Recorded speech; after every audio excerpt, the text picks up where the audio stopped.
Hello, and welcome to another episode of the Cavalier Family Show. As some of you are already aware from the previous shows, we are an independent studio, and on this show, we will be, of course, discussing life entertainment from the big screen movies down to our favorite independent films, TV tunes, and video games.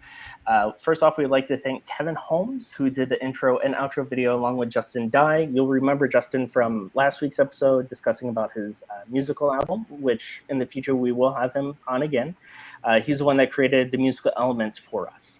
As far as updates go, as of right now, there are no updates as far as filming and everything that goes along in those lines. However, of course, we are here to do the show, and the best thing to do for support of the show is, of course, subscribe, like, comment below on our YouTube channel. And of course, just like the majority of our shows, we do have another guest with us today.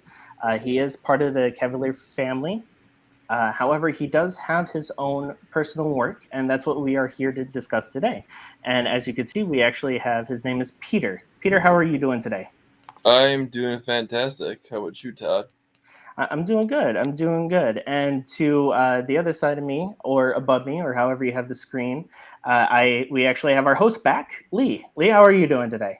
I'm doing fantastic, buddy. Fantastic. How was vacation?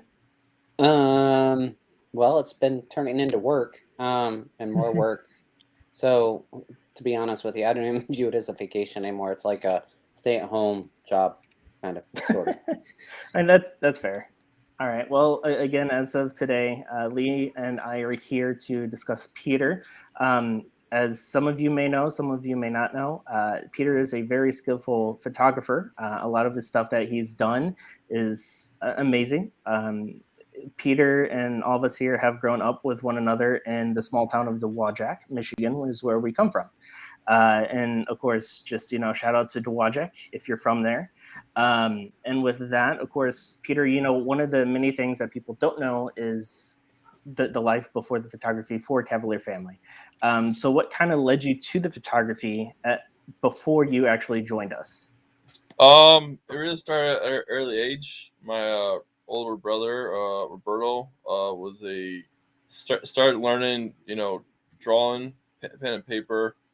And it's got to the point where I started wanting to, express my creative mindset too, but I couldn't figure out how to because I wasn't the best drawer in the world, and so it took me a long time to find my output when it comes to creativity, and that turned into photography, and I started doing that in 2015, stopped, and then I'd learned to appreciate it and love it more. September 11th last year, and I've been doing it ever since. Well, that's absolutely amazing. Now, of course, you are one of the key group members that's part of us here. You actually have been with the group for a little bit over like a month and a half, 2 months, something like that. Something like that. Mainly because of the fact that, us here at Cavalier Family, we want to be able to do an independent movie that I myself have written, as well as a buddy of mine. His name is Jared, who actually helped me, kind of minimize the script from 170 to 120 pages. And we're kind of really pushing that, notion of wanting to make this movie, and we can't do it without any of the support from all of you, which is why we started the show, because we also want to bring support of the independent industry as well. And of course, with Peter, he has provided us some of the shooting locations as far as images go, shooting locations as well up there in Dowagiac, Michigan, to kind of help build the idea, the construct, the concept, as well as, the storyboarding as well. And of course, future filming locations too for other short stories. And with that, of course, we all know that photography, drawing, and stuff like that brings creativity. But Peter, what exactly, drives your creativity? That's the one thing that I'm actually curious about. A lot of us are curious about, because when it comes to art, creativity is big. Like, how do you get the creativity? Plus, of course, a lot of the film industries, I have inspiration as far as my writing styles. Lee being graphic designer, he has his inspiration. But what kind of drives you? Well, it's funny because yesterday I don't know if you guys know who Peter McKinnon is, but he's a photographer up there in Canada. I was just binge watching a lot of his videos yesterday, and just made me think of something creative, and then I went out there today and did it. So it's kind of a mixture between a lot of things. It's a mixture about, learning something from other people, and also about just having an output of dealing with my depression and stuff. So it definitely helps to do all that, and basically just going out and looking at the world. It's based on my creativity. Everything outside is a form of my creativity. The roads, the trees, the sky, wildlife, people, just pretty much everything. There isn't really one thing that drives my creativity. It's like a multiple group of different things. So, Peter, I have a question for you. So, you said that you suffer from depression, and bless you for that, because I know a lot of people myself that have suffered from depression, and especially people who watch this show, may be going through it, may not. And for the people that don't, of course, they don't understand it. A lot of times they say, hey, just get over it, stop crying over dumb stuff, Yeah. just push through it.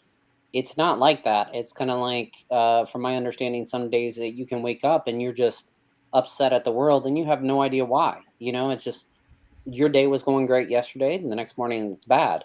So you were saying your photography pushes you to kind of cope with depression.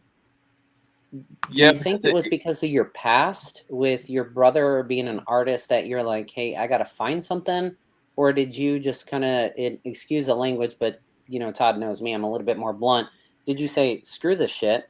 I'm just going to go out there and figure out something I want to do for myself. I don't care about anybody else. It's for me and me alone. And sure enough, it was photography. Well, I've dealt with depression since I was 16, but I never really dealt with it. I was more like, I'm going through depression. I'm gonna shove it on the rug and not deal with it. But then this year, for February, that's when everything just collapsed. I had a mental breakdown, and for 2 months, all I could think about was just bad thoughts, one after another, stuff like that. And this photography got me to go outside. That was the main thing that helped me, because when you're inside and it's during the pandemic and you can't go anywhere, you can't go to dinner, you can't go to the movie theater, anything like that. What you can do is grab your camera and go outside and block those thoughts from your head. And the only thing you're thinking about is, oh, I wonder how that would look if I framed it correctly. Oh, I wonder how that looked if the sun was behind me. It stops you from thinking those thoughts, and it puts you in a positive mindset of, oh, this looks pretty cool. I'm going to take a picture of this. I'm going to go home, I'm going to edit it, I'm going to post it. And and it also helps that there's a lot of photographers out there that are, very welcome. They're very helpful. They're kind to you. They give you good feedback. So it's basically two things. It stops you from thinking those thoughts because you're out there doing something that's different than being at home alone, and you're all surrounded by thoughts. It also helps that the community is very nice to you and they're very kind to you, and they don't just destroy your work bit by bit. They give you nice pointers and stuff like that. So it's basically two things. So my question is, how do you handle those people who don't understand it? Do you kind of like blow it off in a nice way and kind of say, I'm not going to take it out on you because you don't understand what I'm going through? Or do you kind of like try to explain it? Or do you like, just completely ignore it and go, haha, yeah, whatever. I don't do that. My mantra is be safe and be kind. And so when somebody doesn't understand me or understand what I'm going through, I don't get mad at them. I don't be defensive. I basically come towards them as a teacher, as a person, so they can understand. Okay, this and this, that. Some 2 days, I'm the happiest person on the planet, and then that third day, I'm the most miserable person you can ever talk to. It's just mood swings, and there's anxiety, and just there's a lot of things that go on. So when it comes to people like that, I try to educate them. I don't get mad at them, because if they've never gone through it, then that's a plus. So it's nice to talk to somebody that has never gone through it, that doesn't understand it, because if they never went through it, then that's a good thing. So basically that's my point of view and my way I go towards people like that. I just try to educate them. I don't get mad at them. So it's basically like if everybody was safe in the world and kind, I feel like the world would be a better place. Yes. I highly agree, and that's a very heartful message, like full of heart message, very inspirational message, and just a good message all around, as far as anybody who, you may talk to personally, like off the show, or even anybody who actually watches the show, because of the fact that, they know that they're not alone, as well as, that you're not alone either, that, a lot of people actually experience that. And to back it up a little bit, you're talking about, the expression for the photo itself, the lighting of the angle or type of photo that you're taking. When someone comes to me and they're actually talking about, hurtful, like they're feeling hurt or they're feeling depressed or they're angry, I always tell them, like, my way of venting or let that out is to write, just because of the fact that you could write a song and your feelings go out on that song. You can write a story and be with a character and have that character kind of fight through whatever you're feeling, and the outcome be able to be triumphant, whether if it would be like a knight that's fighting a dragon, or be something spiritual, or being like a superhero. Like, it doesn't matter. Like, by the end of the day, you're taking whatever you're feeling and putting it into that story. You're doing exactly that. Is you're putting what you're feeling into a photograph. And in a way, it's your own, not only interpretation, but it's your own inspiration, your own inspiration. Like, forget who, like the other guys who inspire you. You are your own self, like your own inspiration when it comes to that. You don't make stuff for other people, you make stuff for yourself. Exactly. And like a lot of people, they can inspire you to get up and do what you love to do, but at the end of the day, like, it's whatever you feel, and your photographs and your photography, of course, showcases that, as well as, the lighting that you use, the style of photo that you're doing, the coloration of the photo, like it's all you. It's the mood, for sure. The mood, exactly. And that's absolutely amazing itself. Because a lot of photographers, when you look at their work, none of their work is consistently the same mood. You might look at their work 2 months, the same mood, and then the third month is completely different than it was those 2 other months. Because photography and creativity, everything dictates how that person's feeling in that moment. Yeah, exactly. Like, I'm sure Lee is the same way. Like, I'm writing your photography. Lee probably has his own way of doing it in artistic form. Of course, I can't speak on what Lee does, because it's his own thing. It's basically like if I took a photo as neutral and I give it to you, Lee, and me, all 3 of us will edit that photo completely different than the rest of us. No, exactly. That photo will not turn out the same as Lee and me. Lee and me's photo will not be the same. Todd and you and me won't be the same, because it's all based on feelings, all based on the mood. It's all based on, what you think looks good. So yeah, exactly. And with that, of course, I think you sent Lee something too earlier today, because I know we were experiencing some technical difficulties. Yes. As far as, Facebook and Instagram. The world to be honest, for a moment. To be honest, like I don't even know if we're live on Facebook right now. Like, I know YouTube is working, but I was getting errors as far as. Well, I know Facebook and the other Instagram ones went back on. It's about 20 minutes ago, but I don't know if it's still particularly good yet. Yeah, I did post some stuff on there, but I didn't know if everybody saw it though. But I do understand that you sent something to Lee. Lee, do you care to share what that is? Like, you sent it through email? I'm sorry, like I run businesses on the side, so like I have like multiple emails. Because I sent it to Todd, then Todd said he was send it to you. Okay, let me pull that back up again. I'm in like one of like 7 emails that I have. It's okay. Yeah, and it's kind of funny because I work with people that are like district managers and stuff, and they're like, I get a lot of emails. I'm like, this shit is not even funny. Like, whatever. Okay.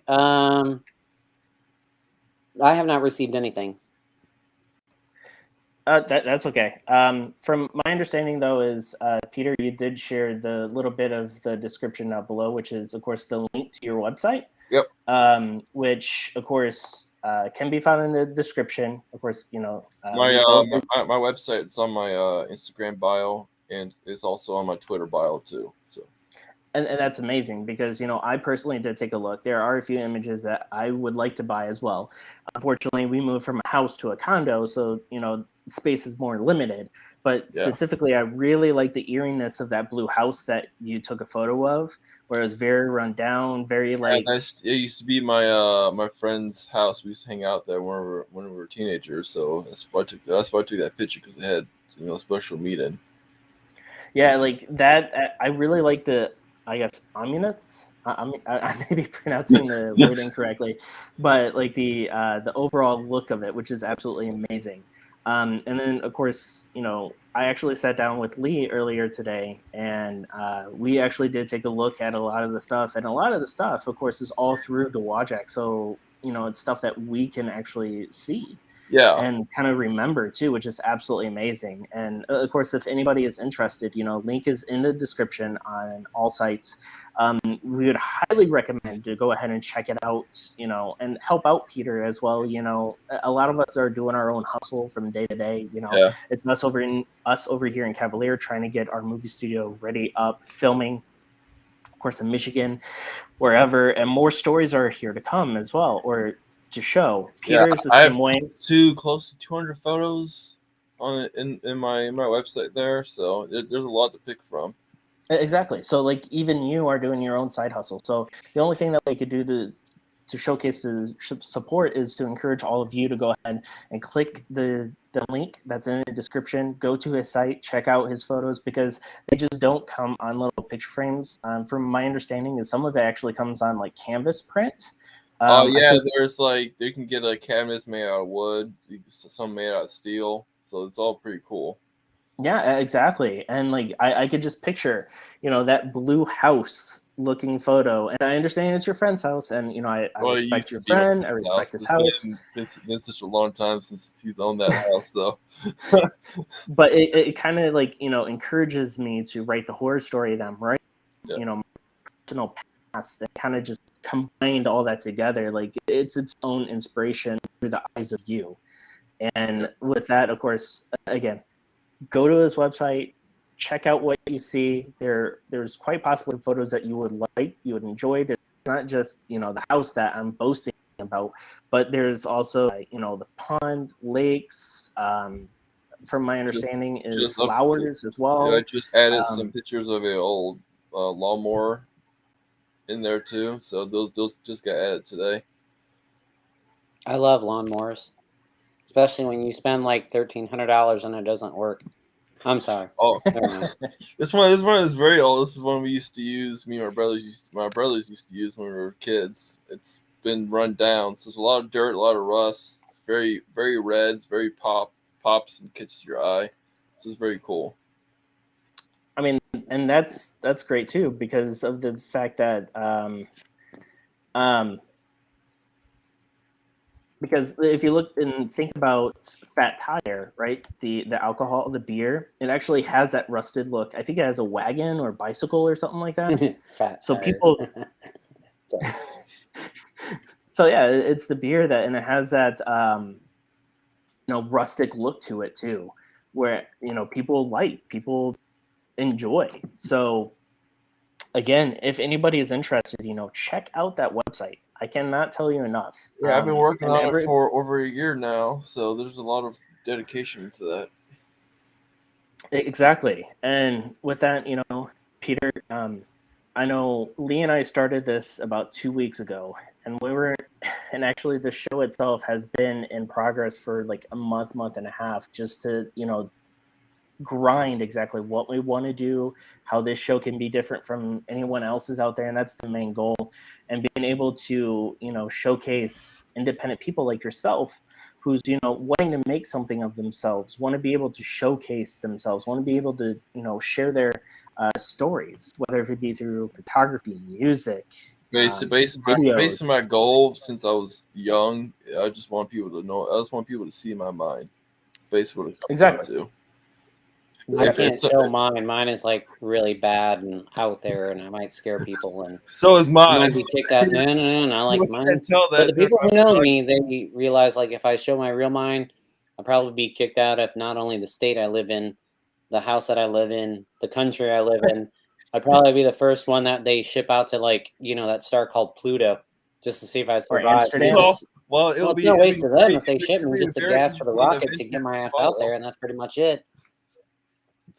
It'd definitely be a very interesting vlog to follow for sure. For the people who know me, yeah, just a little.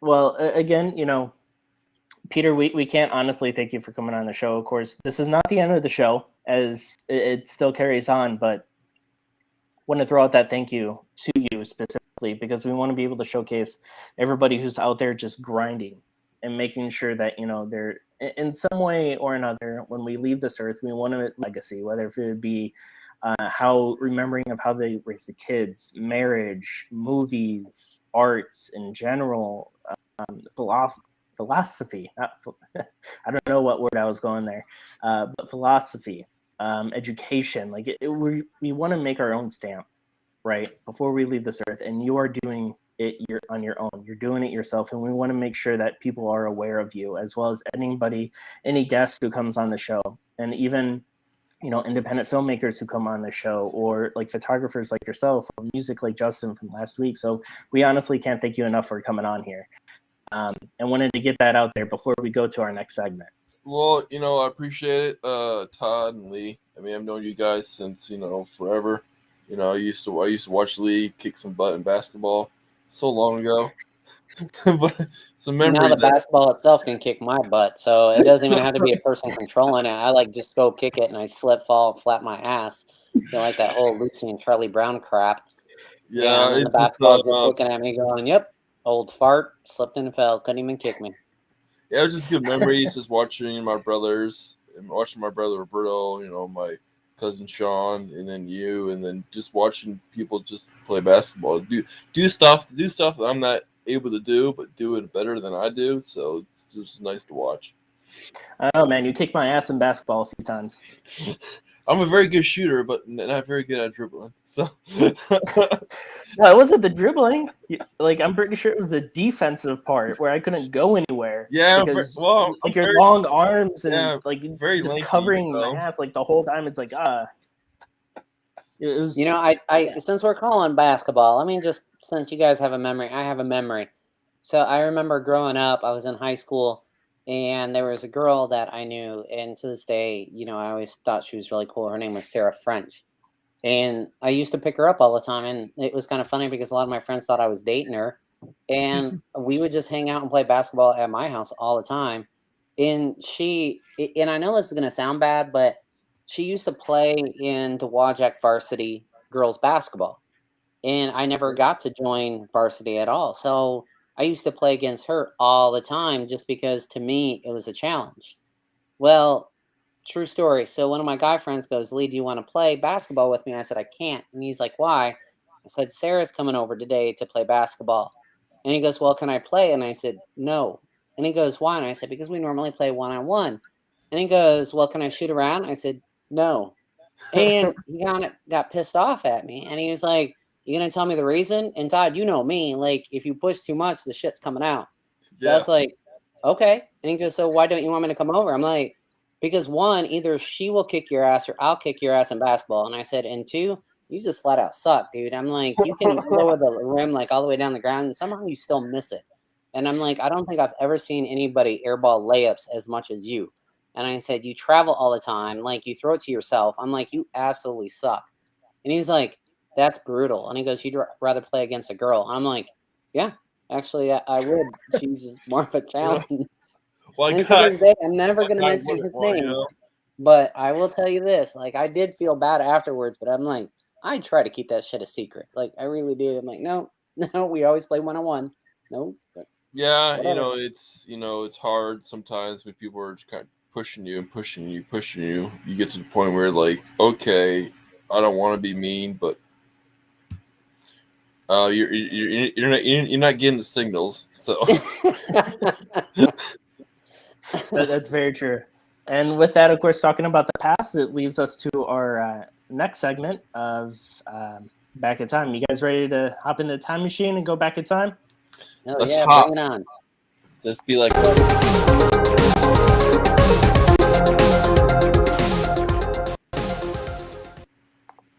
All right, so as many of you know, this is the segment where we actually hop back in time. It is a random year every single week, so it's not in kind of. All right, so I'm not even going to say chronological order. Thank you.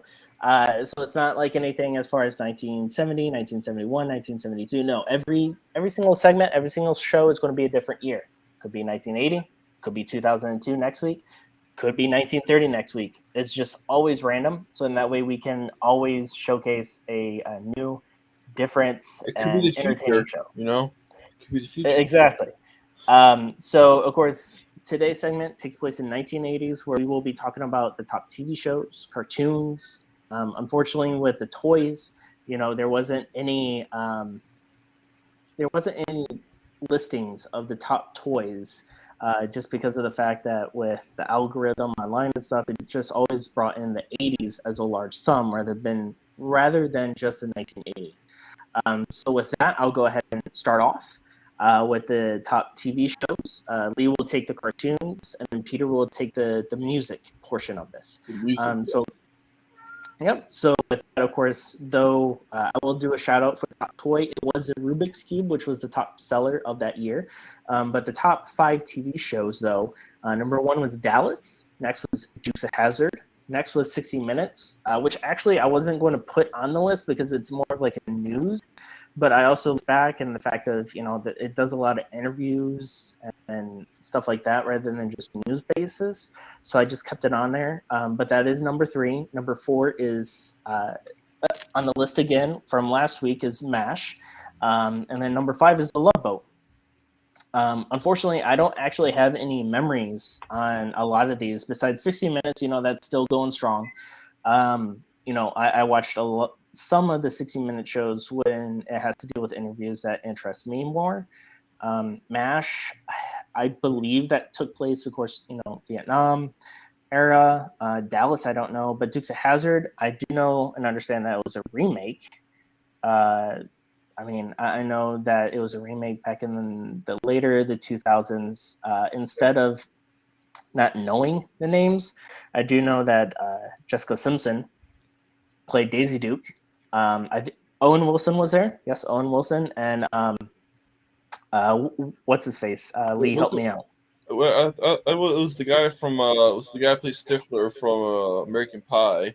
Yes. Okay, you are correct. It was a guy from the Jackass show. Yeah, Sean Williams. Yeah. Mm-hmm. Sean Williams was there. And then Johnny Knoxville was the other one. There you go. Really? I thought it was Owen Wilson. No, it was Johnny Knoxville. Was in there. I'm looking it up right now. Let's see. Then it was Jessica Simpson, and then I think it was those two. Well, do you guys have any memories as far as the shows go? I do. MASH. Yeah. I remember one episode, but I don't remember it in detail though. I just remember the episode where there wasn't much of a joke episode. It was more serious about the war, because I know every episode was kind of a comedic outtake for the war. But I do remember one episode. It was very. I think it was actually the last episode. It was very dramatic. It was very sad. But that's basically all I remember. Lee, do you have any memories? From 1980, I was like 3. And honestly, I don't even think that you guys were born in 1980. I wasn't even born, yeah. And it's fine. It's just, I think, growing up, there were some shows that carried over from the 1980s, like, MASH and, things like that we used to watch. But by the time I really focused on TV, at that point, my parents controlled the TV. So it's not like I could be like, oh, look, TV show. No, it was, growing up, most of my memories was Wheel of Fortune and Golden Girls. So I can't fix those memories. Those are embedded in my head. Thank God one person that I remember from the shows, Betty White, is still alive, but I mean, that's pretty much all I got. Yeah, me too. Unfortunately, I mean, Dukes of Hazzard, I don't remember that because of reruns when I was growing up in the 90s, but I don't know anything besides that. So I actually did look, and you both are correct. I am incorrect. I thought it was Owen Wilson. No. I need to rewatch that movie, apparently, and actually I think know you're thinking of the the remake information before. of that other old TV show with the two cops. It was yeah. Ben Chips? Stiller. It was With- Ben Stiller. With Ben and Stiller. Wilson. Yeah. Yep. That's the one I was thinking about because you guys are correct. It is Johnny Knoxville. It is Sean William Scott and Jessica Simpson. Because that also has a very famous car in it. Starsky and Hutch. That's it. Because Yeah, that was the movie. those two shows have very famous cars. So Yeah, that was the movie I was thinking about. So yeah, Okay, it's that old age, Todd, kicking in. That memory loss already. Listen, that memory loss is kicking in. It's I don't know what to think. Well, I can tell you. I can tell you how it all started. You accepted it about a month or two ago when there was a priest standing in front of you, ask you a few questions, and you go, "I do." You didn't realize, but there's a lot of hidden print in the "I do," and there's still a lot of hidden print. I mean, I've been married for a long time now, and I'm still finding that hidden print all of a sudden. I'm like, when the hell did that shit pop in there? And apparently I signed those papers, so I got to accept, my fault. So you're in for a long road if you don't remember that shit already, buddy. My older brother Roberto told me that he start losing his memory when you start having kids. So, so that's something that happened to him. I started losing my memory once I said I do. Oh, yeah, I'm the only one here that's not married or has kids. So congratulations, and I'm sorry. I do have a cat. I don't know if that counts. Well, before both of our wives get to us, Lee, putting us in that hole there, go ahead. I'm already in a hole, dude. I mean, if I can turn the camera on, you can see my bedroom. It's not a bedroom. It's a man cave that I stay in all the time now. Well, go ahead and take us into the cartoons then. Fantastic. So cartoons is a little challenging. So when I was trying to pull up the cartoons, and people can do this anyway, when they try to research this stuff, and you type in 1980 movies, you'll literally pull up all 1980s from 1980 to 89. So I have dug a little bit deeper. I'm kind of disappointed in a way. Some of the cartoons that came out, I do remember some of them, but believe it or not, there is not one cartoon that came out in 1980 that lasted, get this, more than 4 years. So majority of cartoons that came out in the U.S. lasted either till 81 or 82. None of those shows lasted till 83, and there was only two that lasted till 1984. So I will tell you how popular those cartoon was. And the two that did last to 84 was Richie Rich in Hanna-Barbera's World of Super Adventure. It consisted Birdman and the Galaxy Trio, Space Ghost and Dino Boy, Fantastic Four, Moby Dick, and the Mighty Miter, Herculoids, Shazam, and Frankenstein Jr. and the Impossibles. So those were the two most popular that lasted the longest. Now, probably the most popular that people remember, believe it or not, it is probably one that not a lot of people would think, but it only lasted, get this, guys, for 1 year, and that was Heathcliff. I honestly don't know Heathcliff. Heathcliff is a big red dog. Yes, I remember that. We used to have that book in our library at our elementary school. Really? But it only lasted for 1 year. But it's one of those animated series that has really, really changed childhoods. Not necessarily like some of the other ones have, not like Blue's Clues or SpongeBob SquarePants. It was one of those one-hit wonder kind of things, but it was a big red dog. For many people who know, I recently just bought a brand new truck. Well, new to me, but not new in year-wise. And it's massive. It's a Ford F-150 and it's bright red. Nice. And one of my buddies at work called it Heathcliff. So now everybody in my family goes, look, it's Heathcliff. And I'm like, well, I guess so, because it's huge tires. They are coming out with a live action Clifford. Heathcliff movie come out this year. I might be wrong. Hold on a second. Yeah, because I remember It Clifford. was with a big red It's dog. Clifford. Where am I getting Heathcliff from? I think that's the cat. I don't know. You know what? Are we thinking of two different things here? I think so. Yeah. You know what? We're all human, man. Get over it. At least I know what Richie Rich is. Damn it. Hold on a second. Now I have to pull this. Look, you messed up on the freaking Dukes of Hazzard, so bear with me. Okay, so I just looked it up. Heathcliff is the cat, so you are correct on that. It's not a big ass red dog, because that's Clifford, which is coming out with a live action movie. Good sir. Okay, so in my defense, this shit came out, when I was like 4. So, never mind. Just throw this whole segment out on my segment. Just go to the next. All right. Peter, it's your turn, man. I just screwed up my section like royally. We got hacked. Somebody hacked my computer, and the image that you see here in the communication is not really Lee. They dubbed over my voice, and finally I got back. We've been having internet problems, so I don't even know who that was. Very good deep fake, man. It's very good deep fake. Just blame it on the Facebook and Instagram, server outage, and you'll be fine. I think it's copyrighted, but you can't see me. You're John Cena now? No, we're not supposed to bring up names. What are you doing? I said, I think this is copyrighted. Like, what are you doing, Peter? Huh? Good Lord, throw me under the bus, man. We don't want to pay that man, whoever that is. Come on, cut it out. I don't know, but I do have some 5 knuckles here, so that might be helpful for later. Oh, God. Hey, I don't want to talk about knuckles. I'm just hungry. I think I'm in the mood for a sandwich. So, I saw somebody make a deep fried corn dog, but instead of a hot dog, they use ribs. It's like a deep fried rib corn dog thing. That sounds good. It looked pretty good. Okay, so I know my mistake. All right, so here's where I went wrong. When I clicked on the damn link, it went to something that was Clifford as an image, and then now I'm realizing that it was comparing 2 in certain categories. What kind of internet link? See, you can't trust anything on the internet. This is crap. Just made me look like a complete utter liar. I was going based on internet verbiage. This is bull. The best thing to trust is your mind. Not always, though. Well, that's okay. So what we'll do is, instead of continuing this awkward segment, we'll go ahead and let Peter take it over with the music section.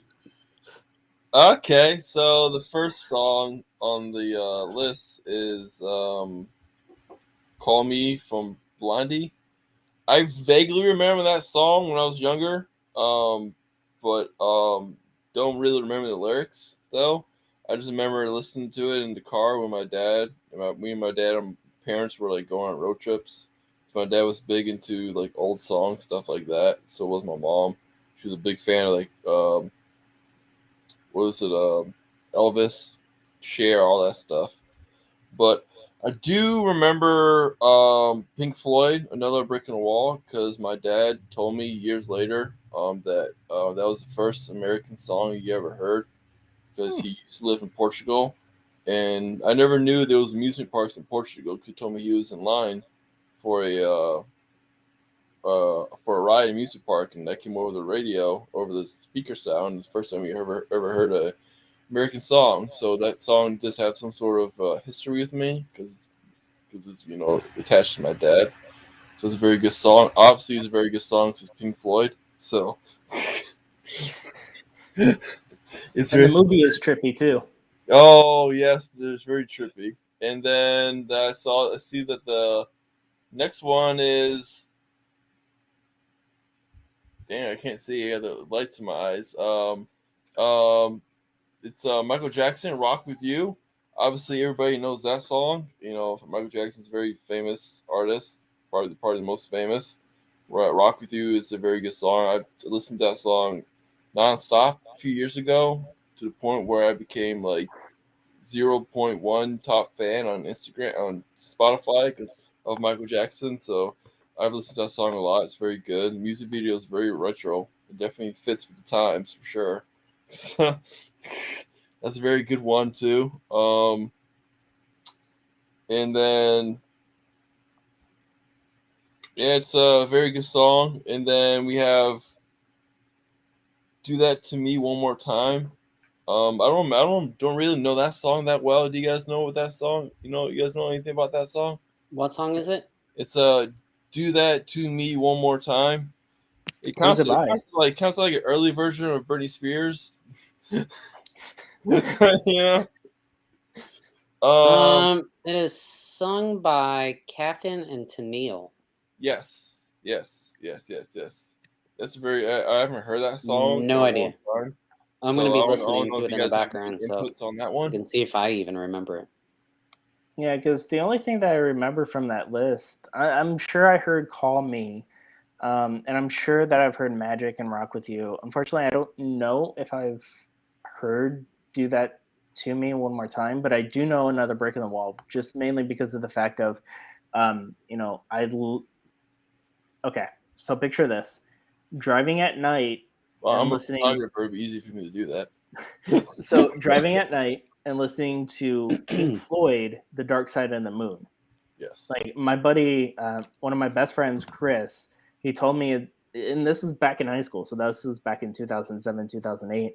He said that is one of the best albums to go ahead and listen to when you're driving at night. And I can 100% agree. Like that is amazing. So a lot of the Pink Floyd stuff, I like it. Though I have not been to a concert of theirs. I do know that they do a lot of lighting, a lot of like laser lights and stuff like that. Yeah. One of my too well with me though. So what? that one, the lights and all that stuff won't work too well with me because I have epilepsy. So that'd be a concert I'd be skipping. Yeah. So note to self: in the future, do not take Peter to a Pink Floyd concert. Just write that down. I mean, he'll be tripping. That's for sure. I won't need any medication or any drugs for that concert. Kind of cool. I won't catch it, by the way. I mean, I'll just be, TikToking it with some music in the background. There you go. That's fair. So, did you find it? I want yes. The song, yes, absolutely. So the song, based on what I was just listening to, it was very popular back when I was growing up. And no, it's not like a Britney Spears, thing. I'm just saying. I'm just making a joke because of the title. No. And honestly, when you said it, I'm like, that sounds like a Britney Spears song, somehow, some way. But yeah, it was popular back then when I was growing up. I'm not going to say anything more about it because I might be wrong. I'm just saying it was popular. So that's all I'm saying. But see, isn't that the whole point, though? I woke up at like 5 o'clock in this morning. So everybody understands where Lee is coming from now. So I just got a new job. I'm not going to tell you where, but I have to be there by 7, and I don't get off till 6:30 in the afternoon. So 7 o'clock in the morning until 6:30 in the evening. So last night, and I'm switching in between 2 different jobs. So my first job that I'm working very little at was originally from 2 o'clock in the afternoon till midnight. And now I'm starting this job at 7 o'clock in the morning.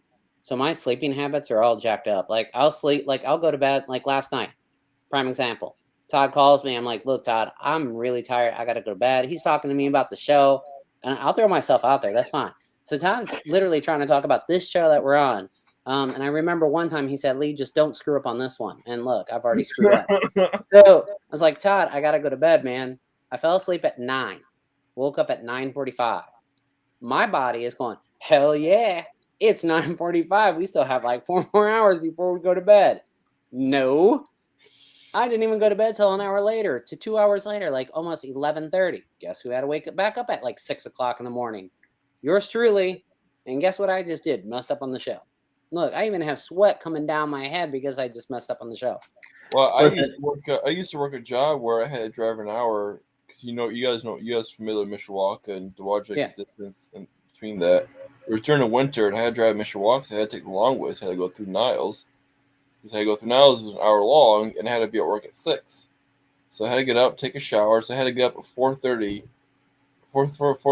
a.m. every morning, and then drive an hour in the snow, sometimes during a blizzard, to work, and then come and had to drive an hour back. So it was this very miserable time too. So I definitely understand where you're coming from, Lee. No, you Yeah. don't, because I got pressured last night not to mess up on this show. Like, Lee, do not mess up on this show. I want to call you now. Todd, I'm really tired, man. I promise I'll do my research. Here's this whole Heathcliff and Clifford shit. But I see, mean, that's the whole point, though. We're all human, so Right. it's never a good thing to harass or get people mad because they messed up or anything. I'm not saying Todd's doing that. I'm just saying, just in general, we're human. We're going to And mess now up. you admit that I did mess up. Thanks, Peter. I thought for sure you'd be on my side. But, yeah. Todd, what's our next segment, man? I'm getting killed here. What's our next segment? I'm telling you, it's okay to mess up. It's not a negativity. It's a positive. Because I mean, plus look at my words, right? I couldn't really say a lot of the words because a lot of technical challenges today, right? Well, Todd did mess up with the Owen Wilson thing, so like I said, we're all human. Oh, that's right. He did mess up with the Owen Wilson thing. And all we could say is what? Wow. Right? Wow. Wow. He did a very good job in a Loki show. So all right, let's go on to this next segment. All right, so next segment. Yes, absolutely. Hopefully, I don't mess up on this part. I'm prepared. I promise you. You ready? No, not really. I'm just trying to go to the next segment. Hopefully, I'll do better. Hello there, and good evening, ladies and gentlemen, and children. All right, so a lot of you may know already, but this is the point of Sell Me a Movie, where we take the top 5 movies of the 1980s, and we go ahead and we try to sell them to the audience. Now, these are movies based on what we've seen. Since Peter is the guest, we let him go first, then Lee, and then myself. Now, all this is done through, its own algorithm to the point where we don't know whose movie is being sold to who. So I don't know what Lee has. Lee doesn't know what we have. Both of us don't know what Peter chose as far as the movie goes. So this whole segment is about selling the movie that we chose to watch and getting the interest in you to actually go see it. It may be a movie that you've already seen, or it may not be a movie that you haven't or have seen. See, look, I screwed that up. Have seen and want to go see it now. So with that, what we'll do, I would like to go first. I'm trying to redeem myself, darn it. Okay, well, we'll definitely let you go first. Again, we have 3 minutes to go ahead and sell the movie itself, whether if it was just the storyline, the cinematography, the director, the gross of the movie. It's whatever you want to sell it, because bottom line is down in the comments, the guests, the people who watch the show are going to choose whether or not between the 3 of us actually won the selling of the movie. So I'll go ahead and move you to the main screen. Whoa, I'm bigger now. You're so much bigger than me. Oh, I got a big All right, head. so I will bring on the timer. Lee, I will count you down to 3, 2, and when I say 1, go ahead and introduce the movie that you said or that you watched, and go ahead and sell the movie in 3, 2, 1. Hey, okay. So I get the whole 1980 crap. There's nothing really exciting that came out. I know a few movies that came out, but I picked the one and only Stir Crazy. Have you guys ever heard of that movie? Well, you're going to after I get done. Here's how this is going to happen. So let's start off by who stars in it. Who stars in it is actually Gene Wilder and Richard Pryor. And anybody who knows anything about 1980s movies, everybody should know the name Richard Pryor, but Gene Wilder was also an extremely popular actor back in that day. So what the movie is these 2 individuals actually get framed. They're best friends. They get wrongfully accused for a bank robbery. And when they end up going to court and everything else, I mean, it's a whole segment of them. They end up getting into prison. They get accused of this bank robbery. And of course, as far as that goes, they both know that they didn't do anything, but nobody believes them. So, their new life in prison, of course, was going to shit pretty much. And then the warden finds out that one of the actors, Skip, has a natural talent for writing broncos or horses. So bottom line, the movie ends up going a little bit faster pace with that because there's an inter-prison rodeo coming up. So of course they work out a deal as far as being in prison and working with a rodent. I'm not going to tell you the ending because honestly, I think the movie flew by, at least for me. It is a 1980s movie, so yeah, it's 1980s, cinematic for that most part. So nothing fancy compared to what we've seen now, but it is definitely a classic. Especially, I mean, go check out just the cover. The trailer, I watched a little bit of the trailer, and it does pull up the court scene in the movie, and I mean, just that part, you can tell these two actors are just dynamic. They've worked together in multiple movies, to be honest with you. A lot of people don't realize that, but they have. And I think that's what really makes this movie even that much better. So, I mean, they've played together in See No Evil, Hear No Evil. A lot of the older movies, of course, didn't really get a lot of stars per se, because, I mean, stars wasn't that big. But I can tell you, if you guys ever seen movies like The Jerk with, what's his name? Steve Martin. It kind of falls down those entertainment lines. Very humorous, very funny. These two guys are old comedians. Definitely go check out Stir Crazy if you're trying to find an old-fashioned comedy show. Sit down with the wife and kids. I mean, it's really that good. I was impressed, and just this last week was the first time I've ever seen it. So I was ranting and raving about it in my family. So go check it out. There you go. Mic dropped. I'm done. In time. Good choice of those 3 minutes there. All right, so what we'll do is next up is Peter. So we'll go ahead and bring you to the big screen, my man. There you go. Big. Yeah, see that? I'm on the Billboard, Peter. Times Square. I'm going to give you a countdown to 3, 2, 1, and on 1, once it starts, go ahead and give an introduction to the movie that you chose. All right, so 3, 2, go. I have chose Star Wars Empire Strikes Back. It's basically well known through the entire world that this movie is a must-watch for any generation.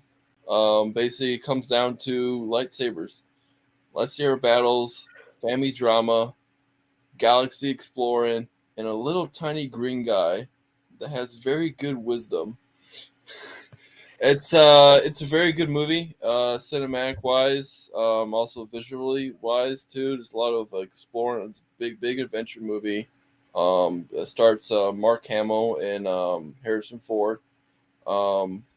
It's definitely a roller coaster for sure. It's but you should watch A New Hope before you watch this, or you're gonna be a little lost. So I do recommend watching the first one, because if you start the second one, it's gonna be very confusing. You're gonna be asking a lot more questions than you should. So yeah, I would definitely recommend to sit down with the kids and the family and grandparents, dad, mom, everybody. Just have a big old cinematic, family gathering, have popcorn, everything. It's gonna be a ride. It's gonna be a lot of theories too coming out of the movie. If you don't know what's going on, first time watching it, it's definitely a roller coaster from the start to finish. There's an awesome spaceship called the Millennium Falcon. Definitely is a very iconic spaceship, and there's a moon in it too that surprisingly doesn't turn out to be a moon. So when it comes to that point, it's very cool. It's grabs your attention really quick right off the bat. It's a love for me for sure. My brothers and all of us, we sat down with it on TV and watched it. I was born in 1986, so unfortunately I was not around when it was released, but I was mostly around in the 90s, so it's basically a very good movie to watch. They have it on Disney Plus, so if you have a Disney Plus account, go on there. You can watch all of them. You can watch New Hope, Empire Strikes Back, Return of the Jedi. It's all a great movie until you get to Last Jedi. I recommend not to watch that. But besides that, Definitely sit down with the family and watch it. It's a roller coaster from the start to the finish. It's very humorous, very funny, and it's a highly recommendation from me. I hope you enjoy it. Good time. Good job. First time doing it, and you sold it. So good. All right. Appreciate it, Tyler. All right. So I guess it's my turn, right? There you go. Don't sir. mess this one up. No pressure. No pressure at No all. pressure, right? Maybe I should take. We'll give you a 5-second timer. So maybe I should take another drink of this. I don't know. I agree with Peter. Since it is your show, how about you take the timer down from 3 minutes down to 2? Oh, okay. So you want me to stop at 1 minute? I think Lee's been too soft. Subtract 1 minute. Let's see how good you can do on whatever movie you picked. All right. I'll do it in 2 minutes then. I will drop it down from 3 to 2. All right. So Lee, you do the countdown. Oh, okay. What do we count down to? Like 100 bottles of beer on the wall, or just kidding? 2, 1, go. All right, so the movie that I chose was called 9 to 5. Now, that may be recognizable just because of the fact that it is a Dolly Parton song. And newsflash, Dolly Parton actually stars in this movie. And yes, it is a 1980s movie. And when I actually saw Dolly Parton, I didn't even recognize her. Now, this movie is actually a comedy. Now, it's all female cast based, primarily to go against mainly the boss, which is a male. And it's very humorous. To be honest, I didn't know what to expect to this, but Dolly Parton and her co-host bring their A game throughout this whole entire process. It's extremely funny. And for the 1980s, a lot of practical effects too. It's definitely one of those scenarios where it's like, I don't agree with my boss. The boss is like having like issues. I'm having issues with them. And to be honest, like the male lead, as far as the boss goes, is very misogynistic in terms of like as a boss, like in general. So they find a way to, get rid of their boss. But what ends up happening is things go awry. I can't really explain how. You just have to watch the movie. But the way that everything processes and continues through is absolutely hilarious. I've never seen a Dolly Parton movie in my life. And this is a movie that, to be honest, if it's a rainy day or anything of that nature, I will go back to and watch. And as shocking as that sounds, because I am a nerd, so I love the Star Wars, I love the Spider-Man, I love Marvel, DC, whatever. But this is just a very laid-back, very family-friendly movie that is something that everybody can relate to, whether if you're male or female. Because, again, it's that family basis as far as coworkers go, and plus it takes and showcases a new employee and new workforce employee and shows her point of view as well. And that is a minute, 2 minutes, and I guess I'm done. Not to bust my own chops or anything, but I have seen that movie 9 to 5. And I will say this, it really did surprise me too. Where I was going with this. Oh, so even though you were selling it, and I think you did a really good job, but I don't think 2 minutes is really enough to really talk about how great this movie really was. It was a fantastic movie. And then it's kind of funny. It just recently, actually, like I didn't see it until a while ago, or a while back, but my wife actually just saw it like about a month ago. And like, she was like, "Have you seen this movie?"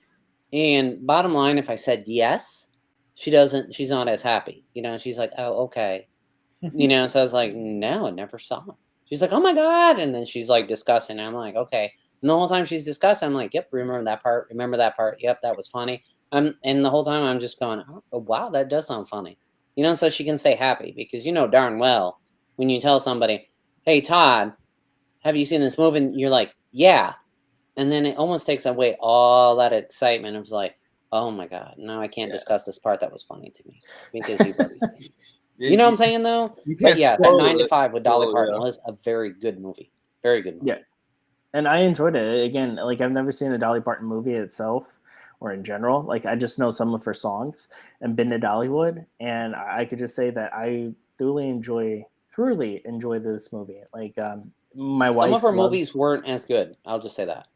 well, like my wife loves Dolly Parton, so I figured, you know, this would be a good movie for her and I watch while the baby or the toddler is asleep. And in all honesty, that it was very humorous. Like, I was looking forward to continuing and finishing the movie. But I digress, because Sell Me a Movie is over.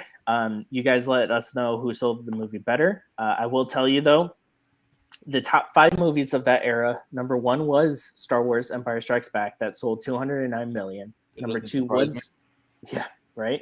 Number 2 was 9 to 5 for 103. Number 3 was Lee's movie for 101 million, Stir Crazy. Number 4 was Kramer to Kramer. And then number 5 is Any Which Way You Can, which sold for 70 million. So again, that is the list of Sell Me a Movie. You guys let us know exactly who sold the movie the best, which one you agree. Have you guys seen those movies? I mean, again, besides Star Wars Empire Strikes Back, I've never seen any of those movies until recently, 9 to 5. And I'm sure that the other guys can say the same thing. But again, let us know if you've seen those movies. What's your favorite movie of that decade, or that year specifically, or even that decade? Also, leave a comment to let us know what year you want us to see or want us to discuss, whether it be, 1962, 1934, 2015. It doesn't matter. Just show and share a random year, because we'd love to see and research exactly, top toys, top movies, and want to discuss with you guys too. So again, and as we end all these as well, if you are an independent director, we'd love to have you on the show, just like how we have Peter. And with that, we want to thank Peter for coming on the show. Want to thank all of you for watching. We love everybody who does watch. Again, comment, share, like, follow us on everything, because that's how you can support us the best until we get our website up. So with that, you guys have a great night.